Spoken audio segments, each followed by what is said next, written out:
Yep, bafethu sanibonani. Please like, share, subscribe to my YouTube channel bafethu. Lana sikhuluma iciniso, asithathi masayidi, asifevi. Ya bafethu, lona uTyler Smith odlala ku-Queen's Park Ranger.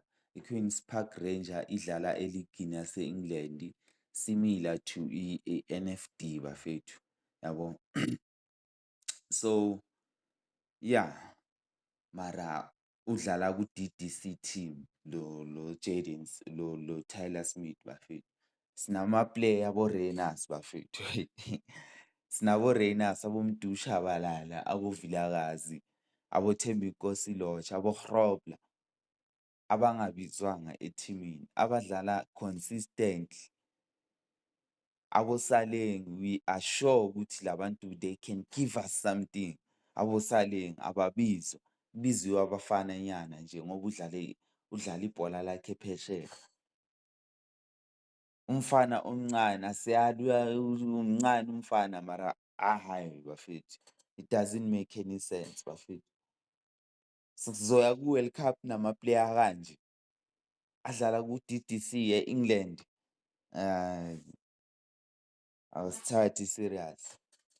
Yazi labantu bebangekho makukhwalifayiwa, bonke labantu laba bebangekho. Abantu abakhwalifayile abafayithe for ibheji abasabizwa. Kubiziwe abantu nje out of nowhere ngoba lo muntu i-South African uyabizwa. Hayi guys. Okay, on what merit umbize ngani? Based on what? Umrate njani uthi ungcono kuVilakazi, kumfundo kuVilakazi, ungcono kuJayden Adams, ungcono kuMdu Shabalala, ungcono kuThembinkosi Lorch, ungcono kuRhinos. Umrate ngani? Hayi guys. Sinabo Keletso Maghalwa guys, abantu bangayenza ngcono. Sinabo Saleng bra awubabizanga. Abo Elias Mugwana awubabizanga. Ubiza umfana omncane kanje. Guys, awusithathi serious.